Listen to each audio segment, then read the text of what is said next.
Oh, that's a really good question. She asked if there's antibodies, why don't the antibodies kill it?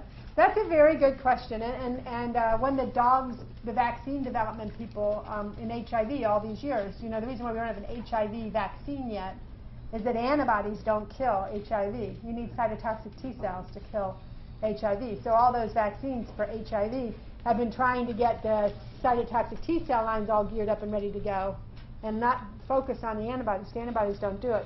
Whereas there are other viruses antibodies are great for. I mean, all those childhood vaccines you got were just trying to build antibodies to all those various and sundry things. So there's some viruses that just, the human body doesn't make a killing, a lethal antibody to attach to that virus. So we don't know this virus well enough. I don't know. There might be an antibody that kills this virus. It's only been a few years. You know, they haven't had a chance to really look very hard.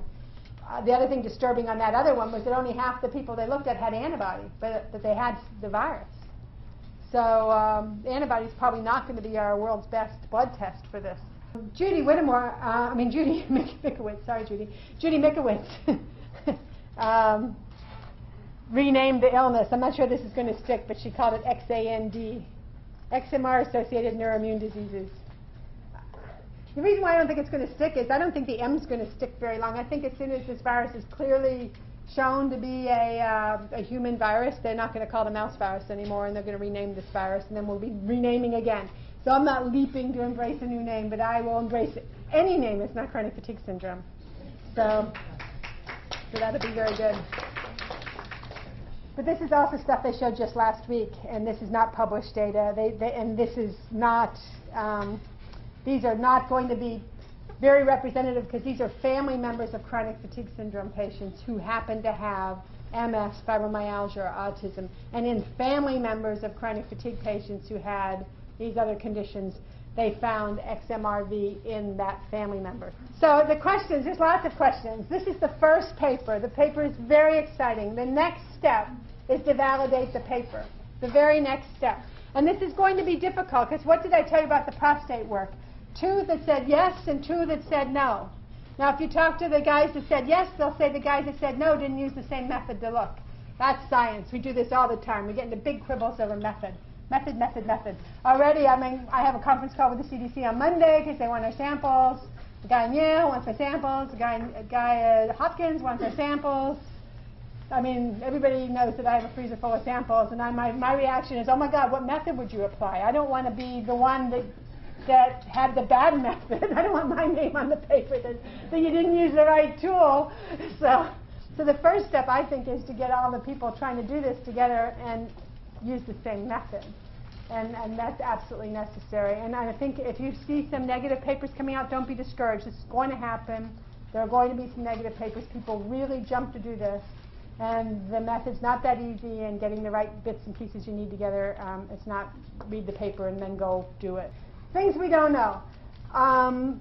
What cell types are infected? We know for sure that NK cells are and other white blood cells are. We know that there's some neurotropism to this virus from the mouse studies. But we don't know every kind of cell type that could be infected and what's infected in humans.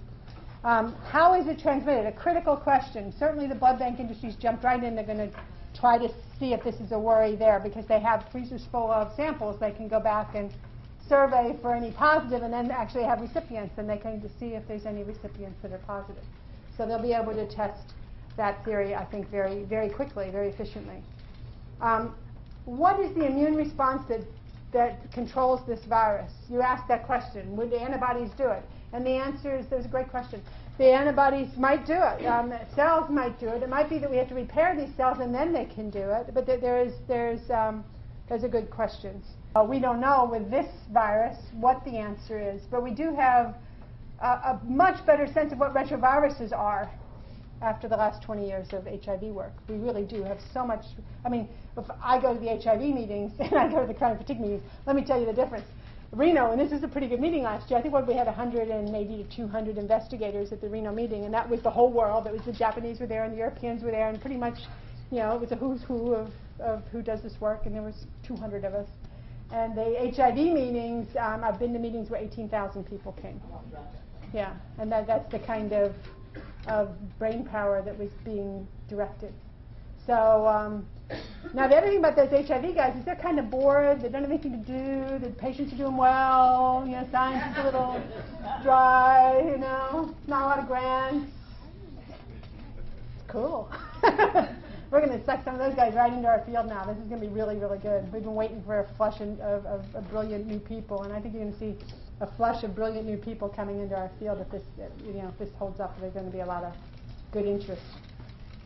Does this virus alter the risk for cancer? Now, it's a question that has been left unanswered to you, and every single one of you, as my patient, has asked me this question: do I have an increased risk for cancer?